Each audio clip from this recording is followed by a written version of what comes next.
Hey there! It's me, Eden. If you are new to the channel, then please subscribe to my channel and visit my Patreon page for early access, link in the comment, thanks. The following Friday, Des and I traveled to Atlanta for the premiere. Mr. Daniels had arranged for a client named Chaz Willott to be the designated male escort for the evening.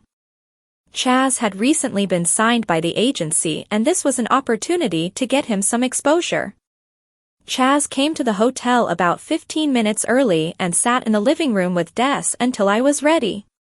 The three of us then left together, with Des sitting up front with the limo driver while Chaz and I sat in the back. Despite being several years my senior, Chaz was extremely nervous in my presence and almost afraid to touch me. Fame can do that to you when you're not used to it. Chaz had not met any big names before me. I did my best to put him at ease by asking him questions about his acting career. By the time that we reached the theater, he had calmed considerably. Des jumped out and held the door as we stopped directly in front of the theater. Chaz got out first and then held his hand out to help me climb out. As expected, the photographers started taking pictures as soon as I took hold of Chaz's hand. I wondered how many useless photos were taken of the top of celebrities' heads, or other shots where you couldn't even tell who the subject was. Once I was out of the limo, Des fell in behind Chaz and me as we walked towards the theater. We stopped to talk with an announcer for several minutes before continuing on. Mr. Fergus, the producer, and Mr. Wilkes, the director, were waiting just inside the main doors to greet everyone. After being welcomed, I was introduced to their wives and traded greetings and pleasantries with them before moving on. Many of the actors who had been in the movie were milling about in the lobby, along with selected guests and reporters, so Chaz and I mingled until they called for us to take our seats in the theater. After we were all seated, the rest of the audience was allowed in and seated. The audience seemed to enjoy the picture and they applauded loudly at the end. We left the theater to the congratulations of the attendees that lined the walkway. The driver knew the way to the restaurant where the party was being held and we drove directly there. Chaz drank several mixed drinks while I nursed a single bottle of Perrier. When I began to feel tired, I asked Chaz if he wanted to stay or go. He wanted to stay, so I thanked him for escorting me to the premiere and wished him luck with his career. Des called for the limo and we went back to the hotel. I slept a little later than normal the next day, but I had to get up in time for the interviews. The press had been invited in for a marathon session of one-on-one interviews from 10 a.m. until 4 p.m. After a late breakfast, Des and I walked to the suite that was being used for my interviews. The press agent for the movie had a number of people there to coordinate things. All I had to do was sit in a room as people were escorted in, allowed to spend a predetermined amount of time interviewing me, depending upon the importance of the media that they were representing, and then they were escorted out. Things ran behind us and we didn't actually get finished until after 5, but that still left us plenty of time to get some supper and make our flight to Vancouver. We arrived about 11 p.m. local time. Carol came up to visit us right after school ended for the term, and stayed until the movie wrapped up in early July. It was great being together again. I had only seen her once since the movie had begun, when she had come up at Easter. We were able to do a little sightseeing while we were in Vancouver, but mostly I worked. I had finally received the script for the new movie, plus the script for the episode that I would do for Oliver's television series. We packed up the day after the wrap party and flew home. It was wonderful to be home again. I finally met the new security men that had been guarding the estate since Mom had left, and took a walk around the grounds. The outside pool had been completed, and looked extremely inviting. It was like something that you would see in a brochure for a Polynesian island. I also saw George, our farmhand, and he told me about the progress that he had made in clearing the bushes and trees, from what were formerly fields, and planting seed for hay. By planting and harvesting hay, the fields would be kept clear of other growth, and we would have feed if we decided to get horses. The next morning I went for my first swim in the outdoor pool. The water looked cool and inviting in the morning sun, and I slipped into the pool and swam around the entire perimeter several times before stopping for a break on the rocks near the base of a fake waterfall. I was out of shape because I hadn't been swimming since I had left for Vancouver. Much of the new movie would be shot in LA, so I looked forward to getting back in shape, as I would be home for the next 6 months, except for the time that we would have to spend in Oregon. Carol came out while I was taking my break. She had had the same idea about taking an early morning swim in the new lagoon. "Hi sis, how's the water?" she asked. "It's great. Come on in." "In a minute, I just want to do my stretching exercises first so that I don't cramp up." As she stretched, she said, "I got a letter from Heather just before I left school. She said that she and Sherry would like to come visit us this summer. Is that all right with you?" "Of course, I'd love to see them." "When can they come?"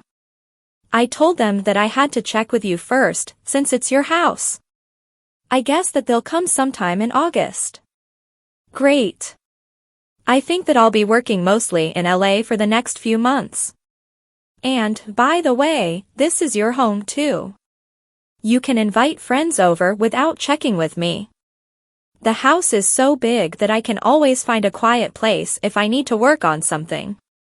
"Thanks, sis." I invited Barbara and Marge to come for a visit this fall, but I don't know if anything will get them away from the theater. I hope that they come, though. "Have you invited Debbie?"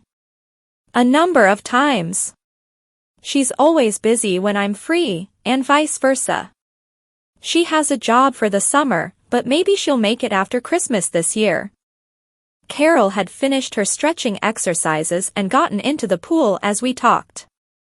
We swam around until we were tired and then climbed out to lie by the poolside to recover our strength. That's where we were when Mom came out. "Breakfast is ready, girls." "Okay, Mom," Carol said.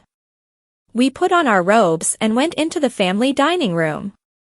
Mrs. McGuire had made pancakes, eggs, and breakfast sausages.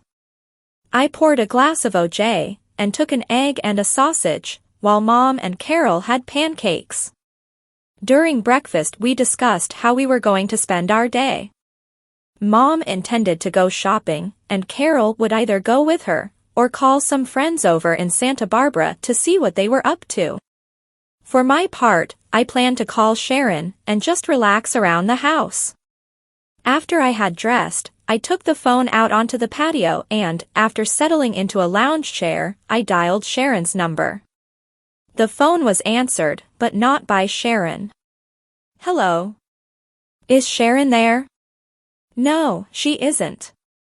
This is Mrs. Bradley." "Hi, Mrs. Bradley, I'm a close friend of Sharon's. Do you expect her back shortly?" "If you're a close friend, you should already know the answer to that." I was taken aback by the statement, but I responded politely with, "Well, I probably would, except that I just got back from Vancouver where I was making a picture." "Really? What's your name?" "I'm Crystal Ramsey." "Oh, Miss Ramsey," she said in a softened voice, "Sharon said that you might be calling. I'm sorry for my bad manners, but I don't give out information to strangers who might get Sharon's number. She took a job on a movie that's filming in Montana. She won't be back for several weeks. I'm taking care of the twins while she's away." "Oh, I see. Would it be okay if I stopped down to see the girls tomorrow?" "Yes, of course, anytime you want. Sharon told me that you took care of them for a month, this past January. I could do it with a little company." "Okay, I'll come down tomorrow at about 10 o'clock, if that's okay." "That'll be fine. I'll be watching for you." "Thank you, Mrs. Bradley. I'll see you tomorrow." "Good. Bye. Good. Bye. Dear." After I hung up, I continued to relax in the warm morning sun until it had been an hour since breakfast, then I slid into the pool and swam around again until I was tired. When I had climbed out, I relaxed in the lounge chair until I felt rested, and then went upstairs to shower and dress. I spent the rest of the day listening to music while I read through and studied the 2 scripts that I had received. The television script was light comedy, and since I would be doing that first, I spent the most time with it. The movie was heavy drama, and would require lots more concentration, and work on subtler movements and facial expressions. I left for Sharon's house about 8:30 the next morning. Des wanted to drive, but it would be easier for me to drive there instead of giving directions, so I insisted, and he sat quietly in the passenger seat. When we arrived at Sharon's house, Mrs. Bradley opened the door cautiously until she recognized me. Then she swung it open fully and invited me in. She gave a wary eye to Des as he trailed me in. "Mrs. Bradley, this is Desmond, my bodyguard. Don't let his size intimidate you. He's as gentle as a puppy most of the time." "How do you do, Desmond?" she said. "I'm pleased to meet you, Mrs. Bradley. Please just pretend I'm not here. I'll just take a seat out of the way." "Are the twins awake, Mrs. Bradley?" I asked. "Yes, they're playing in the living room." "Please, go on in." I led the way to the living room and saw the girls playing on the floor. Both girls stopped what they were doing and looked at me as I approached. I bent over and picked up little Sharon. "Hello, sweetheart. Are you being a good girl for Mrs. Bradley?" Sharon cooed and said, "Mama." I laughed and hugged her gently. "You do look an awful lot like Sharon," Mrs. Bradley said. "It's no wonder that she's confused. That's how we met. She was hired to do a stunt for me on a picture. We've been very close friends ever since. Sharon looks more like me than my real sister, and little Crystal is my namesake." I put Sharon down and picked up Crystal. I kissed her and hugged her as I had Sharon, and I was rewarded with a mama from her also. The girls were almost 17 months old now, but I didn't want to confuse them by correcting them. It didn't hurt anything to let them think that I was Sharon for this visit. I carried Crystal over to the couch and sat down. Mrs. Bradley sat down in a chair across from me. No sooner had we sat down than Sharon was crawling over to me. When she reached my legs, I put Crystal on the seat next to me and picked up Sharon. Crystal immediately crawled back onto my lap, so I wound up with both babies in my arms. I spent the next half hour like that, talking to Mrs. Bradley. When Sharon started to fidget, I put her back down on the floor and she crawled over to a pile of toys. Crystal, seeing her sister go, also started fidgeting, so I put her down and she joined Sharon. "It's a handful, taking care of 2 so young," Mrs. Bradley said. "I'm glad that Sharon is able to get away from time to time. I know that she loves the children, but she also needs to do her outdoor things." "Do you have any children, Miss Ramsey?" "No, I don't." "How about you?" "Yes, I have a son and a daughter, both grown up and moved away now, I'm afraid. One lives in Florida and the other lives in Rhode Island. A weekly phone call is my only connection, except for the biannual visits. It's been a real pleasure to sit for Sharon. The girls are both wonderful. I've never seen such happy babies. My own were a nightmare sometimes," she said, smiling. "One always seemed to have a toy that the other wanted to play with. Sometimes I felt more like a referee than a mother. I'll bet that they're the best of friends now. They don't fight anymore, but I wouldn't say the best of friends. I would just say they have a nice, close, brother/sister relationship, but it's not like the relationship that 2 brothers or 2 sisters can develop." "I think I know what you mean," I said, thinking about how Carol and I had grown so much closer after my change. I stayed at the house until almost 4 in the afternoon. I helped Mrs. Bradley feed the twins at lunchtime and put them down to nap afterwards. It was a nice visit and Mrs. Bradley invited me back anytime I wanted to come. I let Dad drive us back to the estate. Please subscribe for the next part and visit my Patreon page for early access. Link in the comment. Thanks.